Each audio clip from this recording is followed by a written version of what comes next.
Hello everyone. Okay, I think we are on time. Okay, it is 5:30 and let's get started. ਹਾਂਜੀ, ਜਿਵੇਂ ਕਿ ਤੁਹਾਨੂੰ ਪਤਾ ਹੈ ਕਿ ਅਸੀਂ ਜਿਹੜੀ ਐਡਿਕਸ਼ਨ ਦੀ ਕਲਾਸ ਆ, ਐਡਿਕਸ਼ਨ ਦਾ ਜਿਹੜਾ ਕੋਰਸ ਅਸੀਂ ਕਰ ਰਹੇ ਹਾਂ ਸਾਡੀ ਪਲਵਿੰਦਰ ਗਿੱਲ ਪੇਜ ਤੇ। ਸੋ ਇਹ ਐਡਿਕਸ਼ਨ ਦਾ ਕੋਰਸ ਹਰ ਹਫਤੇ ਥਰਸਡੇ ਨੂੰ, ਵੀਰਵਾਰ ਨੂੰ 5:30 ਵਜੇ ਅਸੀਂ ਲਾਈਵ ਕਰੀਦਾ ਵਾ। ਜਿਵੇਂ ਕਿ ਮੈਂ ਪਹਿਲਾਂ ਵੀ ਤੁਹਾਨੂੰ ਕਿਹਾ, ਤੁਹਾਡਾ ਕੋਈ ਵੀ ਕੁਐਸਚਨ ਹੋਵੇ ਤੁਸੀਂ ਕਮੈਂਟ ਸੈਕਸ਼ਨ ਦੇ ਵਿੱਚ ਪੁੱਛ ਸਕਦੇ ਹੋ। ਸਾਡੀਆਂ ਜਿਹੜੀਆਂ ਪਿਛਲੀਆਂ ਵੀਡੀਓਜ਼ ਆ ਇਸ ਕੋਰਸ ਦੀਆਂ, ਉਹ ਇੱਕ YouTube ਤੇ ਵੀ ਅਸੀਂ ਰਿਕਾਰਡ ਕਰਕੇ ਪਾਈਆਂ ਹੋਈਆਂ, ਫੇਸਬੁੱਕ ਤੇ ਵੀ ਪਈਆਂ, ਸਾਡੀ ਵੈਬਸਾਈਟ ਤੇ ਵੀ ਪਈਆਂ। ਸੋ ਕਿਸੇ ਵੀ ਪਲੇਟਫਾਰਮ ਰਾਹੀਂ ਤੁਸੀਂ ਇਹਨਾਂ ਵੀਡੀਓਜ਼ ਨੂੰ ਦੇਖ ਸਕਦੇ ਹੋ। ਬਾਕੀ ਜੇ ਤੁਹਾਨੂੰ ਇਹ ਵੀਡੀਓਜ਼ ਤੁਹਾਨੂੰ ਲੱਗਦਾ ਕਿ ਕਿਸੇ ਦੀ ਮਦਦ ਕਰਨਗੀਆਂ ਤਾਂ ਪਲੀਜ਼ ਵੱਧ ਤੋਂ ਵੱਧ ਸ਼ੇਅਰ ਕਰੋ, ਤਾਂ ਜੋ ਜਿਹੜਾ ਇਹ ਐਡਿਕਸ਼ਨ ਵਾਲਾ ਜਿਹੜਾ ਮੈਸੇਜ ਆ, ਜਿਸ ਤਰੀਕੇ ਨਾਲ ਅਸੀਂ ਕਮਿਊਨਿਟੀ ਦੇ ਵਿੱਚ ਇਹਨਾਂ ਲੋਕਾਂ ਨੂੰ ਟਰੀਟ ਕਰਦੇ ਹਾਂ, ਸਾਨੂੰ ਇਹਨਾਂ ਦੀ ਸਾਈਕੋਲੋਜੀ ਸਮਝ ਲੱਗੇ, ਸਾਨੂੰ ਇਹਨਾਂ ਦੀ ਮਾਨਸਿਕਤਾ ਸਮਝ ਲੱਗੇ, ਤਾਂ ਜੋ ਅਸੀਂ ਜਿਹੜਾ ਇਸ ਬਿਮਾਰੀ ਨੂੰ ਸਮਝ ਸਕੀਏ। ਬਿਕਾਜ਼ ਕਿਸੇ ਚੀਜ਼ ਦੀ ਇੱਕ ਇਲਾਜ ਕਰਨ ਤੋਂ ਪਹਿਲਾਂ ਇਹ ਬੜਾ ਜ਼ਰੂਰੀ ਹੈ ਕਿ ਅਸੀਂ ਉਸ ਬਿਮਾਰੀ ਦੇ ਵਿੱਚ ਸਮਝ ਸਕੀਏ। ਸੋ ਇਹ ਜ਼ਰੂਰੀ ਨਹੀਂ ਕਿ ਇਕੱਲਾ ਜੇ ਤੁਸੀਂ ਐਡਿਕਸ਼ਨ ਆ ਤਾਂ ਹੀ ਤੁਸੀਂ ਲੈਣਾ। ਜੇ ਤੁਹਾਨੂੰ ਨਹੀਂ ਵੀ ਐਡਿਕਸ਼ਨ ਤਾਂ ਵੀ ਇਹ ਕੋਰਸ ਤੁਹਾਡੇ ਲਈ ਬਹੁਤ ਫਾਇਦੇਮੰਦ ਰਹੂਗਾ। ਬਿਕਾਜ਼ ਇਹ ਵੱਖਰੀਆਂ ਵੱਖਰੀਆਂ ਤਰ੍ਹਾਂ ਦੀ ਮਾਨਸਿਕਤਾ ਬਾਰੇ ਗੱਲ ਕਰਦਾ ਵਾ। ਕਿਤੇ ਨਾ ਕਿਤੇ ਅਸੀਂ ਸਾਰੇ ਐਡਿਕਸ਼ਨ ਦਾ ਮਤਲਬ ਆ ਆਦਤ ਆ, ਆਦਤ ਜਿਹੜੀ ਅਸੀਂ ਛੱਡ ਨਾ ਸਕੀਏ। ਐਂਡ ਤੁਸੀਂ ਆਪਦੇ ਵਿੱਚ ਸਾਰੇ ਕੋਈ ਵੀ ਆਦਤ ਵੇਖ ਲਓ, ਮੇਰੇ ਵਿੱਚ ਵੀ ਕੋਈ ਇਹੋ ਜਿਹੀਆਂ ਆਦਤਾਂ ਜਿਹੜੀਆਂ ਮੈਥੋਂ ਛੱਡ ਨਹੀਂ ਹੁੰਦੀਆਂ, ਤੁਹਾਡੇ ਵਿੱਚ ਵੀ ਕੋਈ ਨਾ ਕੋਈ ਇਹੋ ਜਿਹੀ ਆਦਤ ਹੋਊਗੀ ਜਿਹੜੀ ਸਤੋਂ ਛੱਡਣੀ ਹੁੰਦੀ ਹੈ। ਅਸੀਂ ਉਹਨੂੰ ਐਡਿਕਸ਼ਨ ਕਹਿੰਦੇ ਆ। ਐਡਿਕਸ਼ਨ ਦਾ ਮਤਲਬ ਹੈ ਤੁਹਾਡੀ ਮਾਨਸਿਕਤਾ ਤੇ ਬਾਰ-ਬਾਰ ਤੁਸੀਂ ਇੱਕ ਆਦਤ ਕਰਨੀ, ਇੱਕ ਫਿਜ਼ੀਕਲ ਲੈਵਲ ਤੇ। ਸੋਚ ਵੀ ਇੱਕ ਆਦਤ ਆ, ਇੱਕ ਵਾਰ-ਵਾਰ ਤੁਸੀਂ ਇੱਕ ਹੀ ਸੋਚੀ ਜਾਣੀ। ਸੋ ਤੁਸੀਂ ਉਹ ਸੋਚ ਦਾ ਵੀ ਨਸ਼ਾ ਸਾਨੂੰ ਸ਼ਰਾਬ ਜਾਂ ਕਿਸੇ ਜਿਵੇਂ ਤੁਸੀਂ ਸਬਸਟੈਂਸ ਯੂਜ਼ ਕਰਦੇ ਆ ਜਾਂ ਡਰੱਗ ਕਰਦੇ ਆ, ਉਹਦੇ ਵਾਂਗੂ ਹੋ ਜਾਂਦਾ ਵਾ। ਬਿਕਾਜ਼ ਸੋਚ ਅਸੀਂ ਇੱਕ ਬਾਰ-ਬਾਰ ਸੋਚੀ ਜਾਂਦੇ ਹਾਂ, ਸਾਨੂੰ ਇਹ ਨਹੀਂ ਪਤਾ ਲੱਗਦਾ ਕਿ ਇਸ ਸੋਚ ਤੋਂ ਅਸੀਂ ਖਹਿੜਾ ਕਿਵੇਂ ਛਡਾਈਏ, ਸੋਚ ਤੋਂ ਅਸੀਂ ਪਾਸੇ ਕਿਵੇਂ ਜਾਈਏ। ਸੋ ਐਡਿਕਸ਼ਨ ਸਿਰਫ ਇੱਕ ਇਹ ਨਹੀਂ ਕਿ ਤੁਸੀਂ ਸਬਸਟੈਂਸ ਜਾਂ ਅਲਕੋਹਲ। ਐਡਿਕਸ਼ਨ ਬਹੁਤ ਤਰੀਕਿਆਂ ਨਾਲ ਸਾਡੀ ਜ਼ਿੰਦਗੀ ਦੇ ਵਿੱਚ ਹੁੰਦੀ ਆ। ਸਾਡੇ ਰਿਸ਼ਤਿਆਂ ਦੇ ਵਿੱਚ ਸਾਨੂੰ ਇਹ ਐਡਿਕਸ਼ਨ ਦਿਖਦੀ ਹੈ। ਜਿਹੜਾ ਅਸੀਂ ਪੈਰੈਂਟਿੰਗ ਸਟਾਈਲ ਕਰਦੇ ਹਾਂ ਉਹਦੇ ਵਿੱਚ ਵੀ ਐਡਿਕਸ਼ਨਸ ਹੈਗੀਆਂ ਵਾ। ਹਰ ਵਾਰੀ ਅਸੀਂ ਆਪਣੇ ਬੱਚੇ ਨੂੰ ਇੱਕ ਹੀ ਤਰੀਕੇ ਨਾਲ ਗੁੱਸੇ ਹੋ ਕੇ ਉਹਨੂੰ ਟੋਕਣਾ, ਜਦੋਂ ਵੀ ਸਾਡੇ ਬੱਚੇ ਨੇ ਅਸੀਂ ਗਲਤੀ ਕਰਨੀ, ਅਸੀਂ ਇੱਕ ਹੀ ਤਰੀਕੇ ਨਾਲ ਬੱਚੇ ਨੂੰ ਹੈਂਡਲ ਕਰਨਾ, ਉਹ ਐਡਿਕਸ਼ਨ ਆ। ਬਿਕਾਜ਼ ਇੱਕ ਹੀ ਆਦਤ ਐਂਡ ਤੁਸੀਂ ਰੋਕਣਾ ਚਾਹੁੰਦੇ ਹੋ, ਤੁਹਾਨੂੰ ਪਤਾ ਵੀ ਉਹ ਅਨਹੈਲਥੀ ਆ, ਪਰ ਤੁਹਾਡੇ ਤੋਂ ਰੋਕ ਨਹੀਂ ਹੁੰਦੀ। ਸੋ ਉਹਨੂੰ ਅਸੀਂ ਐਡਿਕਸ਼ਨ ਕਹਿੰਦੇ ਆ। ਐਂਡ ਇਹ ਜਿਹੜਾ ਪ੍ਰੋਗਰਾਮ ਹੈ ਸਾਰਿਆਂ ਵਾਸਤੇ ਕੰਮ ਆ ਸਕਦਾ, ਨਾ ਕਿ ਸਿਰਫ ਉਹਨਾਂ ਵਾਸਤੇ ਜਿਨ੍ਹਾਂ ਨੂੰ ਐਡਿਕਸ਼ਨ ਐਕਸਟ੍ਰੀਮ ਐਡਿਕਸ਼ਨ ਦੀ ਪ੍ਰੋਬਲਮ ਆ। ਹਾਂਜੀ, ਅੱਜ ਅਸੀਂ ਗੱਲ ਕਰਾਂਗੇ ਸ਼ੇਮ। ਅੱਜ ਅਸੀਂ ਗੱਲ ਕਰਾਂਗੇ ਸ਼ਰਮ ਮਹਿਸੂਸ ਕਰਨਾ, ਸ਼ਰਮਸਾਰ ਮਹਿਸੂਸ ਕਰਨਾ।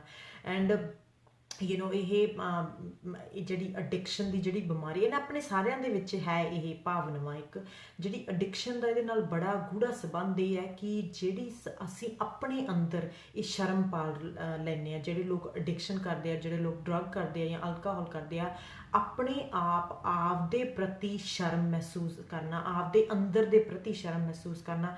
ਕਈ ਵਾਰ ਤੁਸੀਂ ਦੇਖਿਆ ਹੋਊਗਾ ਕਿ ਜਦੋਂ ਲੋਕਾਂ ਨੂੰ ਸਾਨੂੰ ਲੁਕਣਾ, ਅਸੀਂ ਚਾਹੁੰਦੇ ਕਿ ਅਸੀਂ ਲੁਕੀਏ, ਕੋਈ ਸਾਨੂੰ ਦੇਖ ਨਾ ਲਵੇ। ਸਾਨੂੰ ਲੱਗਦਾ ਕਿ ਜਦੋਂ ਵੀ ਕੋਈ ਸਾਡੇ ਵੱਲ ਵੇਖੂਗਾ ਉਹ ਸਾਡੇ ਲਈ ਬੁਰੀਆਂ ਚੀਜ਼ਾਂ ਕਹੂਗਾ।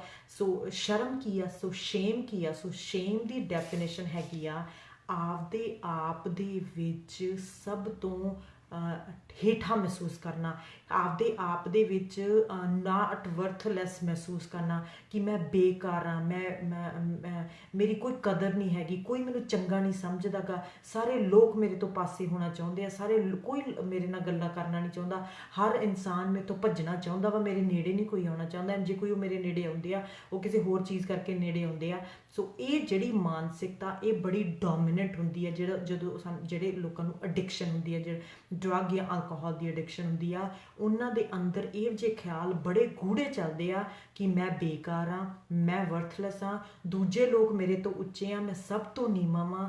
ਐਂਡ ਉਹ ਆਪਦੇ ਆਪ ਦੇ ਵਿੱਚ ਹਿਊਮਿਲੇਸ਼ਨ, ਆਪਦੇ ਆਪ ਦੇ ਵਿੱਚ ਸ਼ਰਮਸਾਰ, ਐਂਡ ਆਪਦੇ ਆਪ ਨੂੰ ਜਿਵੇਂ ਲੁਕਣਾ, ਮਾਨਸਿਕ ਤੌਰ 'ਤੇ ਆਪਾਂ ਕਹਿੰਦੇ ਆਪਾਂ ਆਪਦੇ ਆਪ ਨੂੰ ਲੁਕੋਈਏ ਕਿਤੇ ਵੀ, ਮੈਂ ਮੂਹਰੇ ਨਹੀਂ ਆਉਣਾ ਚਾਹੀਦਾ। ਕਈ ਵਾਰ ਤੁਸੀਂ ਦੇਖਿਆ ਕਈ ਲੋਕਾਂ ਨੂੰ ਜਿਹਦੀ ਬਾਡੀ ਦੇ ਵਿੱਚ ਸ਼ੇਮ ਹੁੰਦੀ ਹੈ ਕਿਸੇ ਵੀ ਹੋਰ ਤਰੀਕੇ ਨਾਲ, ਸੋ ਆਪਦੇ ਆਪ ਨੂੰ ਡਿਸਅਪੀਅਰ, ਆਪਦੇ ਆਪ ਨੂੰ ਕਹਿਣਾ ਵੀ ਮੇਰੇ 'ਚ ਕੋਈ ਇਹੋ ਜਿਹੀ ਖਾਸ ਚੀਜ਼ ਨਹੀਂ ਜਿਹੜੇ ਲੋਕ ਮੇਰੇ ਨਾਲ ਮਿਲਣ ਜਾਂ ਮੇਰੇ ਨਾਲ ਲੋਕ ਗੱਲ ਕਰਨ। ਸੋ ਸਾਡੀ ਆਪਣੇ ਨਾਲ ਗੱਲਬਾਤ, ਆਪਦੇ ਦਿਮਾਗ ਨਾਲ ਸਾਡੀ ਗੱਲਬਾਤ ਐਂਡ ਐਂਡ ਮੋਸਟਲੀ ਕਈ ਵਾਰ ਲੋਕ ਮੈਨੂੰ ਕਹਿੰਦੇ ਕਿ ਨਹੀਂ ਅਸੀਂ ਆਪਦੇ ਬਾਰੇ ਤਾਂ ਅਸੀਂ ਚੰਗੀਆਂ ਗੱਲਾਂ ਕਹੀਦੀਆਂ ਲੋਕਾਂ ਕੋਲੇ।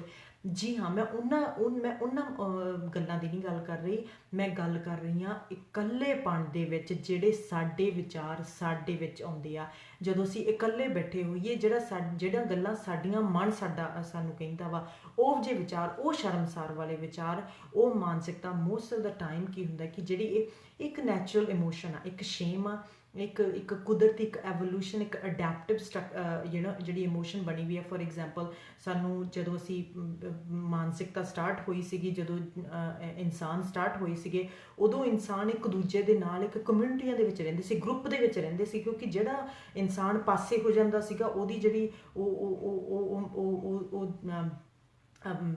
ਜਿਉ ਨਹੀਂ ਸੀ ਸਕਦਾ ਗਾ, ਉਹਦੀ ਜਿਹੜੀ ਉਮਰ ਘਟ ਜਾਂਦੀ ਸੀ, ਉਹ 'ਤੇ ਅਟੈਕ ਹੋ ਜਾਂਦਾ ਸੀ। ਇਸ ਕਰਕੇ ਜਿਹੜੇ ਇਨਸਾਨ ਆ ਉਹ ਗਰੁੱਪ ਦੇ ਵਿੱਚ ਰਹਿੰਦੇ ਹੁੰਦੇ ਸੀ, ਉਹ ਇੱਕ ਦੂਜੇ ਦੇ ਨਾਲ ਰਹਿੰਦੇ ਸੀ ਐਂਡ ਇੱਕ ਦੂਜੇ ਦੇ ਨਾਲ ਰਹਿਣ ਨਾਲ ਉਹਨਾਂ ਦੀ ਜਿਹੜੀ ਉਹ ਸੇਫ ਜ਼ਿਆਦਾ ਮਹਿਸੂਸ ਕਰਦੇ ਸੀ। ਲੋਕ ਜ਼ਿਆਦਾ ਆਪਦੇ ਆਪ ਨੂੰ ਜਦੋਂ ਜੰਗਲਾਂ ਦੇ ਵਿੱਚ ਰਹਿੰਦੇ ਸੀਗੇ, ਉਹਨਾਂ ਨੂੰ ਲੱਗਦਾ ਸੀ ਕਿ ਜਿੰਨੇ ਲੋਕ ਸਾਡੇ ਨਾਲ ਜ਼ਿਆਦਾ ਹੋਣਗੇ ਉਨੇ ਅਸੀਂ ਸੇਫ ਮਹਿਸੂਸ ਕਰਾਂਗੇ। ਸੋ ਜਿਹੜੀ ਸ਼ੇਮ ਆ ਇੱਕ ਐਵੋਲੂਸ਼ਨ ਆ ਕਿ ਸਾਨੂੰ ਦੂਸਰੇ ਲੋਕਾਂ ਦੀ ਐਕਸੈਪਟੈਂਸ ਚਾਹੀਦੀ ਆ, ਦੂਸਰੇ ਲੋਕ ਸਾਡੇ ਬਾਰੇ ਕੀ ਸੋਚਦੇ ਆ, ਸਾਨੂੰ ਉਹ ਚੰਗਾ ਚਾਹੀਦਾ ਵਾ, ਸਾਨੂੰ ਚਾਹੀਦਾ ਵੀ ਤੁਸੀਂ, ਕਿਉਂਕਿ ਇਹ ਸਾਨੂੰ ਫਿਰ ਦੱਸਦਾ ਵੀ ਅਸੀਂ ਇੱਕ ਗਰੁੱਪ ਦਾ ਹਿੱਸਾ ਵਾਂ। ਜਦੋਂ ਸਾਨੂੰ ਲੋਕ ਚੰਗਾ ਨਹੀਂ ਸਮਝਦੇ, ਜਦੋਂ ਸਾਨੂੰ ਲੋਕ ਸਾਡੇ ਦਿਮਾਗ ਦੇ ਵਿੱਚ ਹੈਗਾ ਕਿ ਲੋਕ ਮੇਰਾ ਬਾਰੇ ਚੰਗਾ ਨਹੀਂ ਸੋਚਦੇਗੇ, ਜਦੋਂ ਮੈਂ ਇਕੱਲਾ ਕਿਤੇ ਬੈਠਾ ਹੁੰਦਾ ਤੇ ਕੋਈ ਮੇਰੇ ਵੱਲ ਝਾਕਦਾ ਹੁੰਦਾ, ਮੇਰੇ ਲਈ ਨੈਗੇਟਿਵ ਚੀਜ਼ਾਂ ਹੀ ਸੋਚ ਰਿਹਾ ਹੁੰਦਾ, ਮੇਰੇ ਲਈ ਕੋਈ ਪੋਜ਼ੀਟਿਵ ਚੀਜ਼ ਨਹੀਂ ਸੋਚ ਰਿਹਾ ਹੁੰਦਾ। ਜਦੋਂ ਸਾਨੂੰ ਇਹ ਮਹਿਸੂਸ ਹੋਣ ਲੱਗ ਜੇ, ਸਾਨੂੰ ਐਂ ਲੱਗਦਾ ਕਿ ਅਸੀਂ ਗਰੁੱਪ ਤੋਂ ਅੱਡ ਹੋ ਗਏ, ਅਸੀਂ ਇੱਕ ਅੱਡ ਹੋ ਗਏ ਹਾਂ ਐਂਡ ਅਸੀਂ ਇਕੱਲੇਪਣ ਦੇ ਵਿੱਚ ਚਲੇ ਗਏ ਹਾਂ। ਸ਼ੇਮ ਦਾ, ਸ਼ਰਮਸਾਰ ਦਾ ਮਤਲਬ ਹੀ ਇਹ ਹੈ ਕਿ ਉਹ ਤੁਹਾਨੂੰ ਇਕੱਲੇਪਣ ਦੇ ਵਿੱਚ ਲੈ ਕੇ ਜਾਂਦੀ ਆ ਐਂਡ ਜਿਹੜੀਆਂ ਗੱਲਾਂ ਤੁਸੀਂ ਆਪਦੇ ਮਨ ਨਾਲ ਕਰਦੇ ਆ, ਆਪਦੇ ਦਿਮਾਗ ਦੇ ਵਿੱਚ ਆਪਦੇ ਆਪ ਨਾਲ ਕਰਦੇ ਆ, ਉਹ ਤੁਸੀਂ ਕਿਸੇ ਨੂੰ ਦੱਸਣੀਆਂ ਨਹੀਂ ਚਾਹੁੰਦੇਗੇ ਐਂਡ ਇਸੇ ਕਰਕੇ ਜਿਹੜੀ ਸ਼ੇਮ ਵੱਧਦੀ ਤੁਰੀ ਜਾਂਦੀ, ਬਿਕਾਜ਼ ਅਸੀਂ ਇਕੱਲੇ ਆ। ਇਹੀ ਇਕੱਲਾ ਦਿਮਾਗ ਆ ਜਿਹੜਾ ਉਹਨਾਂ ਚੀਜ਼ਾਂ ਨੂੰ, ਜਿਹੜਾ ਉਹਨਾਂ ਸੋਚਾਂ ਨੂੰ ਬਾਰ-ਬਾਰ ਕਰੀ ਜਾਂਦਾ, ਬਾਰ-ਬਾਰ ਉਹਨਾਂ ਸੋਚਾਂ ਨੂੰ ਰਿਪੀਟ ਕਰੀ ਜਾਂਦਾ, ਰਿਪੀਟ 'ਤੇ ਲਾਈ ਦੀ ਆ। ਤੁਸੀਂ ਦੇਖੋ, ਤੁਸੀਂ ਉਹ ਜੇ ਦੋਸਤ ਨਾਲ ਕਦੇ ਰਹਿਣਾ ਚਾਹੋਗੇ ਜਿਹੜਾ ਦੋਸਤ ਤੁਹਾਨੂੰ ਕਵੇ ਤੂੰ ਸਭ ਤੋਂ ਬੁਰਾ, ਤੂੰ ਬੇਵਕੂਫ, ਤੂੰ ਬੇਕਾਰ, ਤੇਰੇ 'ਚ ਕੋਈ ਚੱਜ ਦੀ ਗੱਲ ਨਹੀਂ ਹੈਗੀ, ਕਿ ਤੂੰ ਸਾਰਿਆਂ ਤੋਂ ਨੀਚੇ ਆ, ਤੂੰ ਬੇਕਾਰ ਆ, ਤੂੰ ਇਹ ਚੀਜ਼ਾਂ ਕਵੇ, ਤੁਸੀਂ ਉਸ ਦੋਸਤ ਨਾਲ ਰਹਿਣਾ ਚਾਹੋਗੇ? ਨਹੀਂ, ਤੁਸੀਂ 2 ਮਿੰਟ ਵੀ ਨਹੀਂ ਉਸ ਦੋਸਤ ਨਾਲ ਕੱਢ ਸਕਦੇ ਤੇ ਤੁਸੀਂ ਉਸ ਦੋਸਤ ਨਾਲ ਲੜਨ ਲੱਗ ਜਾਓਗੇ। ਪਰ ਜਿਹੜਾ ਸਾਡੇ ਅੰਦਰ, ਜਿਹੜਾ ਮਨ ਦੇ ਅੰਦਰ ਸਾਡੇ ਦੋਸਤ ਬੈਠਾ ਹੋਇਆ, ਤੇ ਉਹ ਤਾਂ ਸਾਨੂੰ ਇਹੀ ਚੀਜ਼ਾਂ ਕਹਿੰਦਾ ਵਾ। ਇਹ ਜਿਹੜੇ ਸ਼ੇਮ ਮੂਮੈਂਟ ਹੈ ਸਾਡੇ ਸਾਰਿਆਂ 'ਤੇ ਆਉਂਦੇ, ਮੇਰੇ 'ਤੇ ਵੀ ਆਉਂਦੇ ਆ। ਮੈਂ ਕਈ ਵਾਰ ਫੋਰ ਐਗਜ਼ਾਮਪਲ ਜਦੋਂ ਮੈਂ ਕਈ ਵਾਰ ਰੇਡੀਓ ਸ਼ੋਅ ਕਰਨ ਜਾਂਦੀ ਹਾਂ, TV ਸ਼ੋਅ ਕਰਨ ਲੱਗ ਜਾਂਦੀ ਹਾਂ, ਜਦੋਂ ਰਿਕਾਰਡਿੰਗ ਤੋਂ ਪਹਿਲਾਂ ਮੈਂ 5-10 ਮਿੰਟ ਆਪਦਾ ਸਮਾਨ ਤਿਆਰ ਕਰਦੀ ਹਾਂ ਕੀ ਬੋਲਣਾ ਵਾ, ਅਤੇ ਮੇਰੇ 'ਚ ਅੰਦਰ ਆ ਜਾਂਦਾ ਕਿ ਮੈਂ ਬੇਕਾਰ ਹਾਂ, ਮੇਰੇ ਤੋਂ ਨਹੀਂ ਇਹ ਹੋਣਾ ਗਾ, ਮੇਰੇ ਤੋਂ ਇਹ ਚੀਜ਼ਾਂ ਨਹੀਂ ਹੋ ਸਕਦੀਆਂ, ਮੈਂ ਤਾਂ ਕੁਝ ਗਲਤ ਕਹਿ ਦੂੰਗੀ, ਮੈਂ ਤਾਂ ਇਹ TV 'ਤੇ ਜਾਣਾ ਹੋ ਸਕਦਾ, ਮੇਰੇ 'ਚ ਨਹੀਂ ਸਮਝ ਹੈਗੀ ਮੇਰੇ 'ਚ। ਇਹ ਸ਼ੇਮ ਮੂਮੈਂਟ ਸਾਨੂੰ ਸਾਰਿਆਂ ਨੂੰ ਆਉਂਦੇ ਆ। ਹੁੰਦਾ ਕੀ ਹੈ ਕਿ ਜਿਹੜੇ ਲੋਕਾਂ ਨੂੰ ਐਡਿਕਸ਼ਨ ਹੁੰਦੀ ਆ, ਉਹਨਾਂ 'ਚੋਂ ਇਹ ਮਾਨਸਿਕਤਾ ਜਾਂਦੀ ਨਹੀਂ, ਉਹਨਾਂ 'ਚੋਂ ਮਾਨਸਿਕਤਾ ਇਹ ਬੜੇ ਸਮੇਂ ਤੱਕ, ਦਿਨ ਦੇ ਬੜੇ ਘੰਟਿਆਂ ਤੱਕ ਉਹਨਾਂ ਦੇ ਵਿੱਚ ਰਹਿੰਦੀ ਆ। ਮੋਸਟ ਆਫ ਦਾ ਲੋਕੀ ਇਹਨਾਂ ਵਿੱਚ ਸ਼ੇਮ ਮੂਮੈਂਟਸ ਆਉਂਦੇ ਆ ਐਂਡ ਜਦੋਂ ਇਹ ਸ਼ਰਮਸਾਰ ਮੂਮੈਂਟ ਆਉਂਦੇ ਆ ਉਹ ਚਲੇ ਵੀ ਜਾਂਦੇ ਆ। ਫੋਰ ਐਗਜ਼ਾਮਪਲ ਜਿਵੇਂ ਮੈਂ ਤੁਹਾਨੂੰ ਕਿਹਾ, ਮੈਂ TV ਦੇ ਸਾਹਮਣੇ ਜਾਣਾ, ਜਦੋਂ ਜੇ ਮੈਂ ਆਪਦੇ ਸ਼ੋਅ ਵੀ ਮਿਸਟਰ ਥਿੰਡ ਨਾਲ ਕਰਦੀ ਪਈ, ਮੈਨੂੰ ਲੱਗਦਾ ਗਾ ਕਿ ਮੈਥੋਂ ਨਹੀਂ ਕੁਛ ਹੋਣਾ ਗਾ, ਮੇਰੇ ਤੋਂ ਫੇਲ ਹੋ ਜਾਣਾ ਵਾ, ਉੱਥੇ ਕਾਲਸ ਆਉਣਗੀਆਂ ਅਤੇ ਲੋਕਾਂ ਨੇ ਕਹਿਣਾ ਕੀ ਇਹਨੇ ਕੁਛ ਕਹਿਤਾ। ਸੋ ਇਹ ਸ਼ਰਮਸਾਰ, ਇਹ ਸ਼ਰਮ ਦੀ ਨੈਗੇਟਿਵ ਟਾਕ ਆ ਮੇਰੇ ਵਿੱਚ ਜਿਹੜੀ ਹੁੰਦੀ ਆ ਐਂਡ ਇਹ ਸਾਰਿਆਂ ਦੇ ਵਿੱਚ, ਆਪਣੇ ਦੇ ਵਿੱਚ ਹੁੰਦੀ ਆ।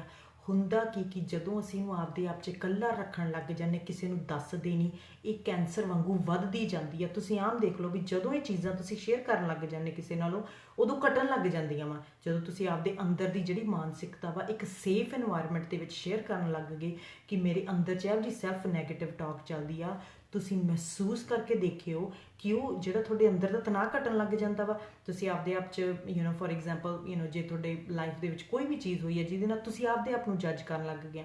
ਫੋਰ ਐਗਜ਼ਾਮਪਲ ਇੱਕ ਔਰਤ ਨੂੰ ਮੈਂ ਕਾਉਂਸਲ ਕੀਤਾ ਜਿਨ੍ਹਾਂ ਨੇ ਪਹਿਲਾਂ ਉਹਨਾਂ ਦਾ ਡਿਵੋਰਸ ਹੋਇਆ ਪਿਆ ਸੀ ਐਂਡ ਉਹ ਆਪਦੇ ਆਪ ਨੂੰ ਆਪਦੇ ਆਪ ਨੂੰ ਦੋਸ਼ ਕਰਨ ਲੱਗ ਗਏ ਸੀਗੇ ਕਿ ਮੈਂ ਆਪਦੇ ਜਦੋਂ ਮੇਰੀ ਮਦਰ ਰੋਂਦੀ ਆ ਉਹਦੀ ਵੀ ਜ਼ਿੰਮੇਵਾਰ ਮੈਂ ਵਾਂ, ਜਦੋਂ ਮੇਰਾ ਫਾਦਰ ਰੋਂਦਾ ਉਹਦੀ ਵੀ ਜ਼ਿੰਮੇਵਾਰ ਮੈਂ ਵਾਂ, ਜਦੋਂ ਮੇਰਾ ਭੈਣ ਭਰਾ ਰੋਂਦਾ ਮੇਰੇ ਲਈ ਉਹਦੀ ਵੀ ਜ਼ਿੰਮੇਵਾਰ ਮੈਂ ਵਾਂ। ਸੋ ਉਹ ਆਪਦੇ ਆਪ ਨੂੰ ਇੰਨੀ ਸ਼ੇਮ ਦੇ ਵਿੱਚ ਚਲੇ ਗਏ ਐਂਡ ਉਹ ਗੱਲ ਕਰਨੋਂ ਹਟ ਗਏ। ਐਂਡ ਜਿਵੇਂ ਕਿ ਸ਼ੇਮ ਜਿੰਨਾ 'ਚ ਅਸੀਂ ਗੱਲ ਨਹੀਂ ਕਰਦੇ ਉਨਾ ਹੀ ਵੱਧਦੀ, ਉਨੀ ਕੈਂਸਰ ਵਾਂਗੂ ਵੱਧਦੀ ਜਾਂਦੀ ਆ। ਸੋ ਜਦੋਂ ਉਹਨਾਂ ਦੀਆਂ ਕਾਉਂਸਲਿੰਗ ਥੈਰੇਪੀਜ਼ ਹੋਣ ਲੱਗੀਆਂ, ਇਹੀ ਜਿਹੜੀ ਮਾਨਸਿਕਤਾ ਉਹ ਇਕੱਲੇ ਬੈਠੇ ਆਪਦੇ ਆਪ 'ਚ ਗੱਲਾਂ ਕਰਦੇ ਸੀ, ਉਹ ਕਿਸੇ ਨਾਲ ਸ਼ੇਅਰ ਕਰਨ ਲੱਗ ਗਏ ਐਂਡ ਉਹਨਾਂ ਦੀ ਜਿਹੜੀ ਮਾਨਸਿਕਤਾ ਉਹ ਆਪਦੇ ਆਪ ਤਣਾਅ ਥੱਲੇ ਆਉਣ ਲੱਗ ਗਿਆ। ਸੋ ਪਹਿਲਾਂ ਤਾਂ ਸ਼ੇਮ ਨੂੰ ਅਕਨੋਲੇਜ ਕਰੋ, ਰੈਕਗਨਾਈਜ਼ ਕਰੋ ਕਿ ਮੇਰੇ ਅੰਦਰ ਮਾਨਸਿਕਤਾ ਮੇਰੀ ਵਿੱਚ ਕਿਹੜੀਆਂ ਮੈਂ ਆਪ ਦੇ ਬਾਰੇ ਗੱਲਾਂ ਕਰਨਾ, ਕਿਹੜੀਆਂ ਮੈਂ ਕਿਤੇ ਐਂਡ ਇਹ ਆਪਾਂ ਬਹੁਤ ਔਖਾ ਵਾ ਇਸ ਚੀਜ਼ ਨੂੰ ਐਕਸੈਪਟ ਕਰਨਾ। ਅਸੀਂ ਸਾਰੇ ਆਪਦੇ ਆਪ ਨੂੰ ਕਿਤੇ ਨਾ ਕਿਤੇ ਘੱਟ ਮਹਿਸੂਸ ਕਰਦੇ ਹਾਂ। ਅਸੀਂ ਮਹਿਸੂਸ ਕਰਦੇ ਹਾਂ ਕਈ ਵਾਰ ਤੁਸੀਂ ਦੇਖ ਲਓ ਜੋਬ ਵੀ ਵਧੀਆ ਨਿਕਲੀ ਹੁੰਦੀ ਤੇ ਅਸੀਂ ਅਪਲਾਈ ਨਹੀਂ ਕਰਦੇ ਸੀਗੇ, ਨਹੀਂ ਮੈਨੂੰ ਮਿਲਣੀ, ਕਿ ਇਹ ਮੈਨੂੰ ਕਿੱਥੇ ਮਿਲ ਸਕਦੀ ਆ। ਕਈ ਵਾਰ ਜੇ ਅਸੀਂ ਕਿਸੇ ਇਨਸਾਨ ਨਾਲ ਪਿਆਰ ਕਰਦੇ ਹਾਂ ਜਾਂ ਅਸੀਂ ਦੂਰੋਂ ਪਿਆਰ ਕਰਦੇ, ਸਾਨੂੰ ਲੱਗਦਾ ਇਹ ਨਹੀਂ ਇਨਸਾਨ ਮੈਨੂੰ ਮਿਲ ਸਕਦਾ, ਇਹ ਮੇਰੇ 'ਚ ਕਿਉਂ ਇੰਟਰਸਟਡ ਹੋਊਗਾ, ਇਹ ਨਹੀਂ ਮੈਨੂੰ ਜਾਂ ਮੈਨੂੰ ਚੰਗਾ ਨਹੀਂ ਸਮਝੂਗੀ। ਅਸੀਂ ਡਰਦੇ ਹਾਂ ਬਿਕਾਜ਼ ਅਸੀਂ ਆਪਦੇ ਆਪ ਨੂੰ ਬਹੁਤ ਘੱਟ ਮਹਿਸੂਸ ਕਰਦੇ ਹਾਂ। ਅਸੀਂ ਮਹਿਸੂਸ ਕਰਦੇ ਹਾਂ ਕਿ ਇਹ ਤਾਂ ਬਹੁਤ ਵੱਡਾ ਪਲੇਟਫਾਰਮ ਆ ਜਿਹੜਾ ਕਿ ਮੇਰੇ ਤੋਂ ਚੜ੍ਹ ਹੀ ਨਹੀਂ ਹੋਣਾ, ਇਹ ਤਾਂ ਬੜਾ ਵੱਡਾ ਪਰਬਤ ਆ ਜਿਹੜਾ ਕਿ ਮੈਂ ਇਹਦੇ ਕਾਬਿਲ ਹੀ ਨਹੀਂ ਹੈਗਾ। ਅਸੀਂ ਲੋਕ ਨਹੀਂ ਸਾਡੀ ਕਾਬਲੀਅਤ ਨੂੰ ਜ਼ੀਰੋ ਕਹਿੰਦੇ, ਅਸੀਂ ਸਭ ਤੋਂ ਪਹਿਲਾਂ ਆਪਦੀ ਕਾਬਲੀਅਤ ਨੂੰ ਜ਼ੀਰੋ ਕਰਾਉਂਦੇ ਹਾਂ। ਅਸੀਂ ਸਭ ਤੋਂ ਬਹੁਤ ਚਿਰ ਮੈਂ ਜਦੋਂ ਇਹ ਕੰਮ ਕਰਦੀ ਵੀ ਸੀ, ਮੈਂ ਐਡਿਕਸ਼ਨ ਸੈਂਟਰਸ 'ਚ ਵੀ ਕੰਮ ਕਰਦੀ ਸੀ ਐਂਡ ਮੈਂ ਕਰੈਕਸ਼ਨਲ ਫੈਸਿਲਿਟੀਜ਼ 'ਚ ਵੀ ਕੰਮ ਕਰਦੀ ਸੀਗੀ। ਬਹੁਤ ਚਿਰ ਮੈਂ ਟੀਵੀ 'ਤੇ ਇੰਟਰਵਿਊਜ਼ ਜਾਂ ਮੈਂ ਰੇਡੀਓ 'ਤੇ ਨਹੀਂ ਸੀ ਦੇਣ ਜਾਂਦੀ ਬਿਕਾਜ਼ ਮੈਨੂੰ ਲੱਗਦਾ ਸੀ ਮੈਂ ਉਸ 'ਤੇ ਕਾਬਿਲ ਹੀ ਨਹੀਂ ਹੈਗੀ, ਕਿ ਮੈਨੂੰ ਲੱਗਦਾ ਸੀ ਕਿ ਮੈਂ ਨਹੀਂ ਕਰ ਪਾਉਂਗੀ, ਮੇਰੇ ਤੋਂ ਗਲਤ ਹੋ ਜਾਊਗਾ ਬਿਕਾਜ਼ ਮੈਂ ਆਪਦੀ ਕਾਬਲੀਅਤ ਨੂੰ ਗਲਤ ਜੱਜ ਕਰਦੀ ਸੀ। ਉਵੇਂ ਸਾਰੇ ਅਸੀਂ ਕਿਤੇ ਨਾ ਕਿਤੇ ਆਪਦੇ ਸ਼ਰਮਸਾਰ ਆਪਦੇ ਆਪ ਦੀ ਕਾਬਲੀਅਤ ਨੂੰ ਬਹੁਤ ਛੋਟਾ ਮਹਿਸੂਸ ਕਰਦੇ ਹਾਂ। ਐਂਡ ਇਹ ਹੁੰਦਾ ਕਿੱਥੋਂ, ਐਂਡ ਇਹ ਸਟਾਰਟ ਕਿੱਥੋਂ ਸਾਰਾ ਹੁੰਦਾ, ਸ਼ੇਮ ਇਹ ਸਾਰੀ ਸਟਾਰਟ ਕਿੱਥੋਂ ਹੁੰਦੀ ਆ। ਐਂਡ ਜਿਵੇਂ ਕਿ ਹਮੇਸ਼ਾ ਆਪਾਂ ਪਹਿਲੇ ਬਚਪਨ ਦੇ ਵਿੱਚ, ਬਿਕਾਜ਼ ਜਦੋਂ ਵੀ ਅਸੀਂ ਇੱਕ ਗਲਤ ਵਿਵਹਾਰ ਕੀਤਾ ਸਾਨੂੰ ਬੁਰਾ ਬਣਾਇਆ ਗਿਆ। ਜੇ ਤੂੰ ਦੁੱਧ ਦਾ ਗਲਾਸ ਟੋਲਿਆ ਤੂੰ ਬੁਰਾ, ਜੇ ਤੂੰ ਮੇਰੇ ਆਖੇ ਨਹੀਂ ਲੱਗਿਆ, ਆਪਾਂ ਮਾਂ ਬਾਪ ਦੇ ਆਖੇ ਨਹੀਂ ਲੱਗ ਗਏ, ਉਹ ਆਪਾਂ ਨੂੰ ਬੁਰਾ ਕਹਿੰਦੇ ਸੀ। ਜੇ ਆਪਾਂ ਰਿਸ਼ਤੇਦਾਰਾਂ ਦੇ ਆਖੇ ਨਹੀਂ ਸੀ ਲੱਗਦੇ, ਉਹ ਸਾਨੂੰ ਬੁਰਾ ਕਹਿੰਦੇ ਸੀ। ਜੇ ਅਸੀਂ ਖੇਡਦਿਆਂ ਨੇ ਕੋਈ ਚੀਜ਼ ਇੱਧਰ ਉੱਧਰ ਕਰਤੀ ਅਸੀਂ ਤਾਂ ਬੁਰੇ, ਜੇ ਸਾਡੀ C- ਅਸੀਂ ਤਾਂ ਬੁਰੇ। ਸਾਡੀ ਜਿਹੜੀ ਸੈਲਫ 'ਤੇ ਅਟੈਕ ਇੰਨੇ ਜ਼ਿਆਦਾ ਹੋਏ ਵੇ ਆ ਕਿਉਂਕਿ ਇੱਕ ਬਿਹੇਵੀਅਰ ਨੂੰ ਨਹੀਂ ਸਾਡੇ ਮਾਂ-ਬਾਪ ਨੇ, ਜਿਹੜੇ ਪਰਵਰਿਸ਼ ਅਸੀਂ ਕਰ ਰਹੇ ਸੀ ਉਹ 'ਚ ਬਿਹੇਵੀਅਰ, ਮਾਂ-ਬਾਪ ਨੇ ਬਿਹੇਵੀਅਰ ਨੂੰ ਮਾੜਾ ਨਹੀਂ ਕਿਹਾਗਾ, ਮਾਂ-ਬਾਪ ਨੇ ਸਾਡੇ 'ਤੇ ਸੈਲਫ ਅਟੈਕ ਕੀਤਾ। ਫੋਰ ਐਗਜ਼ਾਮਪਲ ਜਦੋਂ ਇੱਕ ਛੋਟਾ ਬੱਚਾ ਹੁੰਦਾ ਨਾ, ਜਦੋਂ ਤੁਸੀਂ ਉਹਨੂੰ ਕਹਿਣ ਲੱਗ ਜਾਂਦੇ ਕਿ ਤੇਰਾ ਰੰਗ ਭੂਰਾ, ਤੇ ਉਹਦਾ ਰੰਗ ਭਾਵੇਂ ਚਿੱਟਾ ਵੀ ਹੋਵੇ ਤੇ ਉਹਦਾ ਰੰਗ ਭਾਵੇਂ ਨੀਲਾ ਵੀ ਹੋਵੇ ਤੇ ਉਹ ਆਪਦੇ ਆਪ ਨੂੰ ਭੂਰਾ ਹੀ ਸਮਝਣ ਲੱਗ ਜਾਂਦਾ। ਕਿਉਂਕਿ ਜਿਹੜੇ ਬੱਚੇ ਸਾਡੇ ਕੋਲ ਪਲਦੇ ਪਏ ਨਾ, ਸਭ ਤੋਂ ਪਹਿਲਾਂ ਜਿਹੜੀਆਂ ਬੱਚੇ ਆਪਦੇ ਮੂੰਹ ਦੇ ਵਿੱਚੋਂ ਸ਼ਬਦ ਕੱਢਦੇ ਆ ਉਹ ਸਾਡੇ ਮਾਂ-ਬਾਪਾਂ ਵੱਲੋਂ ਸ਼ਬਦ ਆਉਂਦੇ ਆ। ਜੇ ਸਾਡੇ ਮਾਂ-ਬਾਪ ਸਾਨੂੰ ਕਹਿੰਦੇ ਤੂੰ ਬੇਕਾਰ ਆ, ਤੈਨੂੰ ਕਿਸੇ ਚੀਜ਼ ਦੀ ਅਕਲ ਨਹੀਂ, ਤੈਨੂੰ ਪਤਾ ਨਹੀਂ ਗਾ ਕੁਛ, ਉਹ ਸ਼ਬਦ ਸਾਡੇ ਵੀ ਬਣ ਜਾਂਦੇ। ਉਹ ਬੱਚਾ ਫਿਰ ਉੱਦਾਂ ਰਿਪੀਟ ਕਰਨ ਲੱਗ ਜਾਂਦਾ। ਕਿਉਂਕਿ ਜਦੋਂ ਬੱਚਾ ਇੱਕ ਤੁਹਾਡੇ ਘਰ ਦੇ ਵਿੱਚ ਆਉਂਦਾ ਵਾ, ਇੱਕ ਬੱਚਾ ਦੁਨੀਆ 'ਤੇ ਆਉਂਦਾ, ਉਹਨੂੰ ਲੈਂਗੁਏਜ ਤੁਸੀਂ ਸਿਖਾਉਣੀ ਆ, ਉਹ ਆਪਦੇ ਬਾਰੇ ਕੀ ਮਹਿਸੂਸ ਕਰਦਾ ਅਸੀਂ ਉਹਨੂੰ ਦੱਸਦੇ ਹਾਂ ਕਿ ਜੇ C- ਤੇਰੀ ਆਈ ਤਾਂ ਤੂੰ ਬੁਰਾ ਵਾਂ, ਤੇਰੇ ਨਾਲ ਕਿਸੇ ਨੇ ਗੱਲ ਕਰਨੀ, ਜੇ ਤੇਰੇ ਕੋਲ ਥੋੜਾ ਪੈਸਾ ਹੋਇਆ ਤਾਂ ਵੀ ਤੂੰ ਬੁਰਾ ਵਾਂ, ਜੇ ਤੇਰਾ ਵਿਆਹ 24-25 ਸਾਲ ਦੀ ਉਮਰ ਦੇ ਵਿੱਚ ਨਾ ਹੋਇਆ ਤਾਂ ਵੀ ਤੂੰ ਬੁਰਾ ਵਾਂ। ਅਸੀਂ ਦੱਸਦੇ ਹਾਂ ਆਪਣੇ ਬੱਚਿਆਂ ਨੂੰ, ਅਸੀਂ ਜਿਹੜੇ ਉਹਨਾਂ ਦੇ ਦਿਮਾਗ ਦੇ ਵਿੱਚ ਜਿਹੜੀਆਂ ਆਵਾਜ਼ਾਂ ਗੂੰਜਦੀਆਂ ਨਾ, ਅਸੀਂ ਐਜ਼ ਅ ਮਾਂ-ਬਾਪ ਉਹਨਾਂ ਆਵਾਜ਼ਾਂ ਨੂੰ ਉਹਨਾਂ ਦੇ ਦਿਮਾਗ ਦੇ ਵਿੱਚ ਪਾਉਂਦੇ ਹਾਂ। ਜਦੋਂ ਉਹਨਾਂ ਦੀਆਂ ਜਿਹੜੀਆਂ ਆਵਾਜ਼ ਦੀਆਂ ਦਿਮਾਗਾਂ ਵਾ ਉਹ ਜ਼ਿਆਦਾ ਪੈਟਰਨ ਫੜ ਲੈਂਦੀਆਂ, ਹਟਦੀਆਂ ਹੀ ਨਹੀਂ ਜਿਹੜੀਆਂ ਨੈਗੇਟਿਵ ਸੋਚਾਂ। ਸੋ ਸਾਨੂੰ ਬਚਪਨ ਦੇ ਵਿੱਚ ਸ਼ਰਮਸਾਰ ਕੀਤਾ ਗਿਆ ਵਾ। ਅਸੀਂ ਆਪਦੇ ਆਪ ਦੇ ਵਿੱਚ ਜਿਹੜਾ ਤੁਸੀਂ ਸੈਲਫ ਅਟੈਕ, ਕਿੰਨੇ ਵਾਰੀ ਕੋਈ ਆਪਣਾ ਗਲਤ ਬਿਹੇਵੀਅਰ ਵੀ ਕੀਤਾ, ਸਾਡੇ ਮਾਂ-ਬਾਪ ਨੇ ਸਾਨੂੰ ਇਹ ਨਹੀਂ ਕਿਹਾਗਾ ਕਿ ਤੇਰਾ ਬਿਹੇਵੀਅਰ ਗਲਤ ਸੀ, ਤੂੰ ਇਨਸਾਨ ਬੁਰਾ ਨਹੀਂ, ਤੂੰ ਬੱਚਾ ਬੁਰਾ ਨਹੀਂ, ਪਰ ਤੇਰਾ ਬਿਹੇਵੀਅਰ ਗਲਤ ਸੀ। ਜੇ ਅਸੀਂ ਐਜ਼ ਅ ਬੱਚੇ ਹੁੰਦੇ ਕਿਸੇ ਨਾਲ ਲੜ ਪਏ, ਕਿਸੇ ਰਿਸ਼ਤੇਦਾਰ ਦੇ ਬੱਚੇ ਨਾਲ ਲੜ ਪਏ, ਸਾਡੇ ਮਾਂ-ਬਾਪ ਨੇ ਸਾਨੂੰ ਝਿੜਕਾਂ ਦਿੱਤੀਆਂ ਜਾਂ ਕੋਈ ਵੀ ਅਸੀਂ ਕੰਮ ਕੀਤਾ, ਸਾਡੇ ਮਾਂ-ਬਾਪ ਨੇ ਸਾਨੂੰ ਕਿਹਾ ਕਿ ਤੂੰ ਬੁਰਾ ਕਿਉਂਕਿ ਤੂੰ ਇਹ ਕੰਮ ਕੀਤਾ। ਹਾਲਾਂਕਿ ਕਰਨਾ ਕੀ ਸੀ, ਇੱਕ ਬਿਹੇਵੀਅਰ ਨੂੰ, ਇੱਕ ਵਿਵਹਾਰ ਦੇ ਬੁਰੇ ਹੋਣ ਨਾਲ ਇੱਕ ਇਨਸਾਨ ਬੁਰਾ ਨਹੀਂ ਹੁੰਦਾ ਗਾ।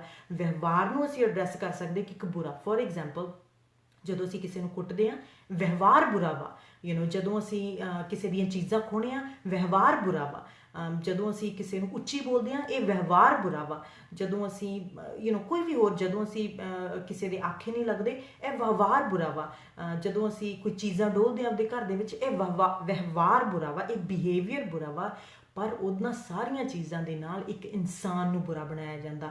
ਐਂਡ ਜਦੋਂ ਇਹਨਾਂ ਸਾਰੀਆਂ ਚੀਜ਼ਾਂ ਦੇ ਵਿੱਚ ਅਸੀਂ ਵੇਖ ਲੈਂਦੇ ਹਾਂ ਕਿ ਸਾਨੂੰ ਚੰਗੇ ਬਣਨ ਲਈ ਤਾਂ ਆਹ ਗ੍ਰੇਡ ਲੈਣਾ ਚਾਹੀਦਾ, ਸਾਨੂੰ ਚੰਗੇ ਬਣਨ ਵਾਸਤੇ ਤਾਂ ਇੰਨਾ ਪੈਸਾ ਕਮਾਉਣਾ ਚਾਹੀਦਾ, ਸਾਨੂੰ ਚੰਗੇ ਬਣਨ ਵਾਸਤੇ ਇੰਨੀਆਂ ਡਿਗਰੀਆਂ ਲੈਣੀਆਂ ਚਾਹੀਦੀਆਂ ਵਾ, ਸਾਨੂੰ ਚੰਗੇ ਬਣਨ ਵਾਸਤੇ ਸਾਰਿਆਂ ਦੇ ਆਖੇ ਲੱਗਣਾ ਪੈਣਾ, ਸਾਨੂੰ ਚੰਗੇ ਬਣਨ ਵਾਸਤੇ ਆਪਦੇ ਅੰਦਰ ਦੀਆਂ ਆਵਾਜ਼ਾਂ ਦਬਾਉਣੀਆਂ ਪੈਣੀਆਂ ਵਾ। ਅਤੇ ਫਿਰ ਅਸੀਂ ਕੀ ਕਰਦੇ ਹਾਂ, ਸੋ ਸਾਡੇ ਅੰਦਰ ਜਿਹੜੇ ਅਸੀਂ ਆਪਦੇ ਬਾਰੇ ਕੀ ਸੋਚਦੇ ਹਾਂ, ਇਹ ਐਂਡ ਇਸ ਚੀਜ਼ 'ਤੇ ਬਿਕਾਜ਼ ਜਦੋਂ ਜਿਹੜੀ ਐਡਿਕਸ਼ਨ ਦਾ ਮਤਲਬ ਹੈ ਕਿ ਮੇਰੇ ਅੰਦਰ ਦੀਆਂ ਜਿਹੜੀਆਂ ਸੋਚਾਂ ਆ ਰਹੀਆਂ ਉਹਨਾਂ ਨੂੰ ਮੈਂ ਕਿਸੇ ਨਾ ਕਿਸੇ ਤਰੀਕੇ ਨਾਲ ਦਬਾਉਣਾ, ਉਹਨਾਂ ਨੂੰ ਮੈਂ ਕਿਸੇ ਨਾ ਕਿਸੇ ਤਰੀਕੇ ਨਾਲ ਨਮ ਕਰਨਾ। ਐਂਡ ਮੈਂ ਕਿਵੇਂ ਨਮ ਕਰ ਸਕਦਾ ਵਾਂ? ਕੋਈ ਚੀਜ਼ ਖਾ ਕੇ ਜਿਹੜੀ ਮੈਨੂੰ ਯਾਦ ਨਾ ਕਰਾਵੇ। ਐਂਡ ਇਹ ਐਡਿਕਸ਼ਨ ਇਹ ਨਹੀਂ ਕਿ ਇਕੱਲਾ ਤੁਸੀਂ ਡਰੱਗਸ ਜਾਂ ਅਲਕੋਹਲ, ਸ਼ਾਪਿੰਗ ਐਡਿਕਸ਼ਨ ਆ, ਬਿਕਾਜ਼ ਜਦੋਂ ਕਿੰਨੇ ਲੋਕ ਸਿਰਫ ਸ਼ਾਪ ਕਰਦੇ ਆ ਆਪਦੇ ਮਨ ਨੂੰ ਖੁਸ਼ ਕਰਨ ਵਾਸਤੇ, ਉਹ ਖੁਸ਼ੀ ਬਾਹਰੋਂ।